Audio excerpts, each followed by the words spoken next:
right, so welcome to part two of the torture questions, and I thought we left off with James Nightingale. You asked me about like the band hammer and the weekly schedule and stuff. What brought me to the hobby of e-fetting was in 1999, 2000, WWE No Mercy on the N64, or no, WrestleMania 2000, excuse me. We were looking for like creative guys, me and a guy who Corey Black knows as Naveed.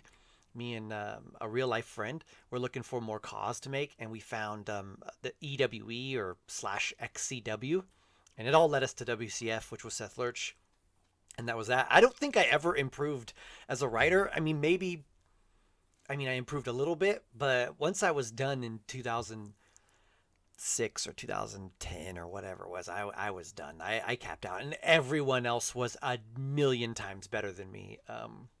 I was never that good. You asked, to your knowledge, we've had a one drawn world title match, which was you and Walter, and it still haunts you. It still haunts me. But no, there's never been another world title match in action wrestling that's ever been a legit tie. Everything else has been voted pretty cleanly and clearly. So that match that so haunts you to this day is the exception. It's the only time I've ever wanted to end a pay-per-view and a world title match in a tie. I always vote against that. I always want some sort of decisive, coherent winner, but in your case, no, we had no winner and it was a tie. You miss Razzle-Mars. Will she ever return? That's a good question. I hope so. I love her. She was great. She was a fantastic writer. Number 7, you said you can't imagine life without AW. Neither can I. Have I ever come close to calling it quits? Not at all. There's been some pretty times I've been like upset. I've been like my feelings were hurt, or I've been like super stressed about something, but never really close to calling it quits. No. Is there a succession or a plan in place should I decide to leave?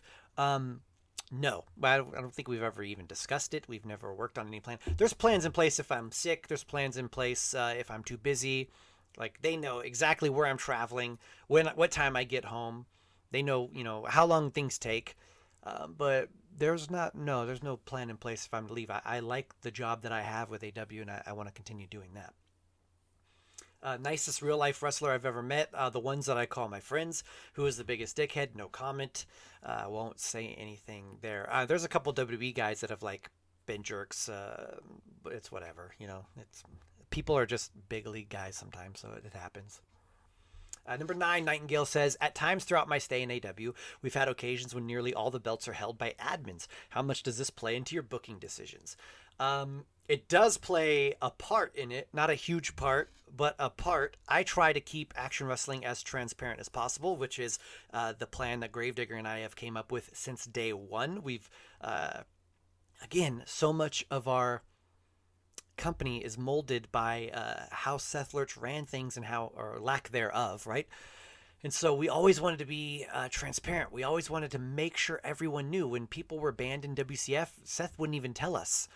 So there would be like months of like, is he or is he not banned? And there would be so much gossip and so much confusion, so many questions. And so I don't like that. I like to tell my roster, look, this person's banned, not allowed in our sandbox. Don't go chasing after them. If you still want to continue to be their friend, then be their friend. That's all right. It's just we have a sandbox. We have a game. We have a game at our kitchen table, and we don't want them at our kitchen table playing the game. But yeah, so I try to be transparent with the booking with the admins. Yeah, it plays a part, not a huge part. Your second part of the question is a really good one, and I do believe that you don't believe this, but you said, are you worried that it might be perceived as favoritism or that I'm biased? Yeah, no, like I definitely understand that. We try our hardest to, again, be transparent, to not show favoritism. There are times when I'm like, oh, the admins, there's no way they can win this match. The deck is stacked against them, and then they actually do, and I'm like, oh, wow, cool. But other than that, no. For the most part, you guys have brought up issues, and we've gone out of our way to fix them, or we've tried to fix them as best we can. So, I mean, yeah, I guess it is a perceived issue, but again, we try our best to communicate that and be transparent as possible every day, right? That's the point of action wrestling. Number 10, you asked, what impresses you more than someone new joins the Fed, someone who you book matches for against fellow newbies, scoring a winning streak, then perhaps they earn a shot at TV title within the first month, or someone who seeks out a feud immediately and jumps straight into some storytelling. I don't know if either one impresses me that much more than the other, but it impresses me if you just immediately try to lay down like roots and really try to help the foundation of your character and really explore our world. There are so many guys who will come into AW and just try to just do whatever they want. And what I mean by that is like they just want me to book them in a match. They role play for it. That's it. That's all they want. And then win or lose, they'll just role play for the next one. And that works for some guys. But you can't then turn around and complain to me that you're not in a storyline, you're not in a rivalry, that you have no idea what's going on. Like, there's plenty of things to do on Action Wrestling. There's plenty of like open set pieces that we want you to play with, and that you just don't, and you're choosing to ignore it. So again, that's where it goes back to like you get out what you put in. And so I love people that immediately come in with a storyline, but I also love people that tell me right off the bat, like, look, I want to just win as many times as I can. I want to go for the TV title, and I'm cool with that. I also like, side question, I also like when guys lose a belt, but then continue to try to get it back and really like cement themselves at that place of the Fed. So like, if you were to lose the television championship, I like guys who are like, hey man, just, I understand that I lost and I dropped the title, but can you kind of book me and satellite me around these guys? Because I want to get it back by the pay-per-view or at the pay-per-view or right after the pay-per-view. I love that. Again, solidify yourself as a dominant person at this point in your career in AW, at this spot, then move up. It sucks when you become a champion, lose the belt, then want to get moved up, and then you're still kind of getting halted momentum somewhere, and then you may take a loss or two here and there, and you just weren't prepared, you weren't fully ready with your CD arc or some sort of shoot, and you had an issue moving up the card, and then you kind of halt your own momentum, and then you get kind of lost in the shuffle. I've seen that happen to a couple of guys about every couple months. So again, I like when guys can come in and just want to do the winning streak, but I also like when guys, want to do storylines and stuff too. That's pretty cool. Dandy asks, why don't you watch the challenge? Shoot on that shit. I don't watch the challenge because I legitimately have no idea what it is or how it works. I never watched the Real World except for like the Miz's scenes, but like I maybe watched 6 or 7 scenes. I have no idea what Road Rules is. I don't know what the Real World is. I don't know what the challenge is. I don't watch anything that's on MTV, and I never really have, and I never really will. So I don't even know what it is, other than the fact that it's a meme because Lissy brings it up 24/7, and that's cool that Sean likes this show. I have my own shows that I like that no one else will like either, but I honestly have no idea what it is. As a lead admin, you were free to choose any face you wanted for Torture Y Randy Orton. So in WCF way back in the day, we didn't really have pick bases. And so what we had to do was just kind of like create our guy, right, from scratch. And so I always went with a mixture of like Christian right when he turned solo. So he had the short hair and came out to the Christian song. And so, and it was a baby-faced Randy Orton back then who just joined like Evolution around that same era. So I was always like, if you could mix like cool Evolution Randy Orton with like a confident, cool, swaggy Christian, that would be what Torture is. And that's just who I imagine him to this day. So I don't really fully 100% see him as Randy Orton, but he's just like this Randy Orton Christian, handsome baby face, but now, late 30s, almost 40-year-old billionaire. Harvey Marks also asks, what do you think was the best and worst wrestling story of all time? What would you have done to fix the worst one if you were in charge? I don't know, because there's so many of them. Like the invasion angle could have been a lot cooler, but I don't know if I really want to change anything other than like maybe the Nexus storyline that really could have propelled pretty good mid-carders into the show. Though I don't think the full Nexus stable was all that great, but I mean, definitely could have saved Wade out of it, Daniel Bryan. Some of the guys like Darren Young could have been used a lot better than he was. But I guess I would have just changed the Nexus storyline. They should have went over WWE guys at SummerSlam, and that should have changed the whole story. But other than that, I don't really know what the best storyline was. Although I will say that like an underappreciated storyline is that like the double turn with Bret and Stone Cold, right? But people seem to forget that like Bret Hart was slowly turning heel for like months before that. And I think that's one of like the few storylines where I could super credit Vince McMahon for really just having the foresight and knowledge of like this 6 or 7 month long storyline that, had the double turn at WrestleMania. But it goes back to like, it's almost a year, because it goes back to like June and July the year prior to that. And Royal Rumble was like a big stepping stone into that. But yeah, I would say like that would be like a great storytelling, like one of my favorite moments. I wouldn't say it's the best, but it's super like underappreciated and no one really realizes it. Favorite time of the AW calendar, QDT asks. I would say like right about now is like a pretty good time, but I always like the summer and the fall too. I like that everyone gets excited for All In, which is like just a silly little 6 or 7 man ladder match, but people like step up for it. People get excited. We're never sure, who's gonna win. We weren't sure when Lockhart, Lizzie, or Shaw won. Like there was a couple guys who were really going for it at the end, so that's pretty fun. But I like the road to Evolution. Everyone starts finding a dance partner, and then those who don't have one really go all in on no pun intended on Havoc Rumble, and then some of them don't really have a backup plan. But I like the ones who are like okay with not having a backup plan, and they'll find a spot. It's stressful, but it's super fun to me. Like I think that's the fun part of like booking and running a Fed, is that it gets stressful trying to make sure everyone has a match on the Evolution card. You said in the tough moments, how do you keep encouraged and motivated? The admin team.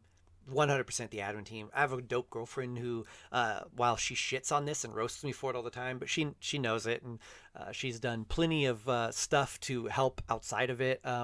For like the Havoc Rumble every year, her and the kids always go to like a family member's house or something for a couple hours. When I've had to like write stuff for Evolution, she'll leave for a couple hours or just leave me alone in my office. So it's pretty cool to have that support system, I guess. This is an AW related question, but feel free to get all life.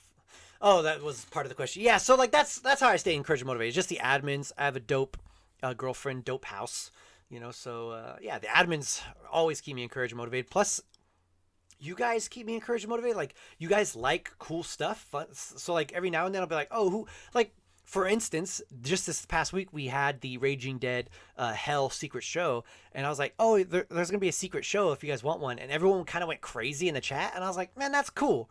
That's dope. Like, you guys actually want more content. And I like writing more content. So, like, it goes hand in hand. So a lot of you guys keep me encouraged and motivated too. Number 3, will Havoc be judged purely on RP quality or peripheral things factored in it too? I won't take into account like, oh, like if Corey Black role plays, and I'm just like, oh god, we're gonna get Corey Black and Ash Blake again. Oh my gosh, no, that never goes into it. For example, last year we had Alex Richards versus Frank at the 420 show. Both of them role played their asses off, and it wasn't like I shouldn't have Alex Richards win just because it would mess up Evolution. Frank should be good. No, like if you role play better, you win. Like we've always said that from day one, and so. Just like we've had Mikey X win the Havoc Rumble, and he wasn't even on the roster. He just wanted to, role play one time a year, and it was for the Havoc Rumble, and he won. And so I asked him, I said, are you going to do the Evolution match? He was like, hell yeah. Like, book me through, July or whatever. Real life super took over as soon as Evolution dropped. So he only lasted, the 1.5 month storyline. But yeah, I mean, if you have the better RP, you win. Now, there's a couple different techniques, I guess, or like ways to go about your roleplay. It has to be entertaining. It has to be tight. You can't have a lot of filler stuff in it. It has to be like a lot of shoot. It has to really draw me in on your character. Like, why are you even in this match? What is like, why do you want to win? Like, what draws you to Havoc itself? Like, what is pushing you to win? What is making you want to go in there and not only throw whoever you have a rivalry with right now over the top rope, but really just set yourself above everyone else? That's what I'm looking for. That's what the other admins are looking for. Entertaining, tight, cohesive, no filler. Give me a lot of shoot. Give me a lot of character development. Like, really just draw me in from start to finish and just really drop your best role play. What's my dream job? I'm doing pretty good with my dream job right now. I guess motorsport announcing and sport announcing, 35, 40 weekends out of the year is pretty dope. That's been like my goal. I kind of want to promote more wrestling shows, promote more motorsport stuff. I guess like my dream job would be just to continue doing what I'm doing now and just add more to my plate. And of course, continue to get AW bigger. I guess that'd be the dream. Any exclusives to share right here on the Handsome Cast slash Gents Cast slash Torture Part 2? Not much to the exclusive, but for those who haven't realized, yeah, we'll be dropping the video game cover in the Havoc live chat. Your favorite TV shows currently? I don't know if I have a current one. I love watching TV with my girlfriend. She has never really watched television or movies until like we started dating 3.5 years ago. And so like she just never really watched movies, always is like a homework nerd. And so like getting to rewatch like television shows or movies that I like love to watch has been pretty fun. We just finished Last Man on Earth, which is like super dope, super great show, you friggin' turd. And yeah, I think she's going through The Office right now, so I just keep popping up on that. We watched like what's that, like Wedding or Married at First Sight. I watched that stupid show. Like it's so stupid, so dumb and trashy, like something you wouldn't think I'd like, but I enjoy it. It's pretty fun. Oh, we're on to Lizzie Hope. This is my 1000th post. I was gonna use it on some sort of Lizzie moment, whatever, but you decided to use it on me. Well, I feel honored. Thank you.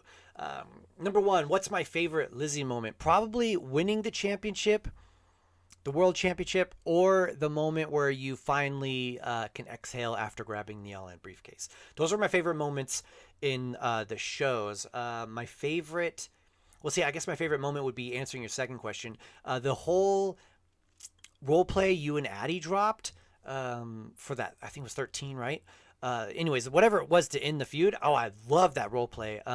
I skimmed it at first because you already told me how we were going to end things, and so I didn't really have a lot of time to read a role play if I didn't have to during that week. But a couple days after that, I read it, and I think I've read it completely from start to finish twice, which I've only done, with very specific role plays.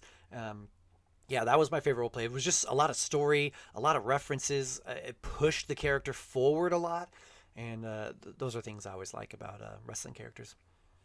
What's my favorite Lizzie match? I guess the world title match with Dandy was great, just because it had such a cool ending. Like we were referencing so much stuff because like, Dandy took used Alex Richards to take the briefcase from you months prior and all this stuff. But finally, all those things come to a head, and then you actually overcome the odds. Like you beat, not only did you beat Dandy for the title, but you beat, I almost said you beat off. You beat his henchman that he was using, Alex Richards, at the time too. So it was like a 2-on-1 match almost, and you overcame the odds. It was cool. Shoot on you. There's really nothing else to shoot on. I guess so. Other than maybe you don't always have to go above and beyond on getting praise and suck. You are well loved in the admin chat. You are well loved on the boards, and outside of any chat that you're not in, you are praised and sucked all the time. So you don't have to be so hard on yourself, and you can actually relax a little bit. Like people think you're a top 5 guy, like top 3 writer easily. You asked number 5, what do you think are the best entrance themes and finishers in AEW? I would have no idea, because I love that your second part is you would, I write 75% of the cards, so you would think I have everyone's memorized. I don't. There's like times where I'm like, what's Corey Black's theme song? I don't even know. And I've probably wrote almost every Corey Black match in AEW. So I guess I just don't really ever pay attention to it. The best finishers, though, are like the blazing knee. I liked writing Trey Boucher. I love writing your character because you get the pedigree. I love Corey Black because I just have him doing knee strikes for days. Graham Baker, same thing, right? Glory last year is known as like the knee strike tournament because I just had Graham Baker hitting knees and forearms and elbows everywhere. But that would be, I guess, some of my favorite. Spencer, I loved when he does the wasteland. I think he got rid of it for a while when he was doing the Cause character, and I kept bullying him like all the time, like, bro, bring it back, like do the wasteland again, which I think he calls the vaccine. Let's give some suck for our great freshman class. Yeah. So Harlow, great, glad you're here. Marks, love him, glad he's here. Warpig, dude is great. We've had some miscommunication problems at first, like I was telling you on the first part of this chat, but yeah, he's figured things out. He's great. Tyler Matthews is a fantastic character that everyone just wants to beat up, which is great. Like you can write a character that you want to like get beat up. Like that's pretty dope. And then Johnny Dangerously, absolutely. There's so many cool guys coming through AW, and there's a couple more that have signed up and that I've barely even talked to, like barely even being booked like this week of April 21st, and they're awesome too. I'm really looking forward to them. How did I decide who took home the final SCW titles? Well, it was supposed to be Deborah Monroe. Trey Boucher was supposed to win the SCW world title, but all of that stuff fell through. And so I had to do what I had to do. I was going to move everyone up, like, Johnny Bacchus, but I didn't want Johnny Bacchus winning an SCW world title, considering that's Howard Black, as we all know, right? So I don't really need to reward him per se as a handler when he knows he's rewarded. Like, he knows where he stands with us. He knows where he stands with me personally. So, like, I don't need to throw him a bone. But I really wanted to get the Red, White, and Bruise back on there, and I really wanted to get some of the other guys like, Monroe and Boucher. But once that fell through, I knew who I wanted to give those belts to, and it worked out. Who are my early favorites for Havoc? I don't know, but I will say that, like, you, Lizzie Hope, Spencer Adams, Corey Black. If Walter's going to drop some heat, that's going to be good. I'm actually looking forward to Dandy and Kemp's role plays. Those guys, like the last couple Havocs, always have some sort of storyline or something going on, so they're never actually fully engaged 100% with the world title. But I could see that changing this year. And so, yeah, I'm looking forward to, like, Sam Kidsgrove. Max Damon's going to drop shit. Oh, dude. Matthias, Nightingale, those guys, while they have stories and stuff maybe happening, I think that they have found their lane, and they've found a better standing within action wrestling. And so I'm really looking for some heat from them too. And yeah, it should be a pretty good Havoc. I always think, like, on the up to it, like, oh man, like, we're not gonna have that much of a competitive Havoc this year. And every year I'm blown away. So, like, 2 weeks ago I was like, oh man, I'm not sure what we're gonna do for Havoc. But, like, the last week I was like, oh yeah, no, we've got some top riders. Like, Evolution main event is definitely gonna be a surprise, I'm sure. Honest assessment of Lizzie and Philidor, I think it's beautiful. I think there's layers to it, and I don't think you guys are done explaining everything and really grabbing everyone's attention. So I'm still looking for that. Shoot on our host. I would never shoot on Sam Kidsgrove. Now, Teo's a whole other fucking situation. Like, are you kidding me? What a fucking dork. I love Teo and I love Kidsgrove, and I'm so glad and appreciative that they've continued to do the podcast.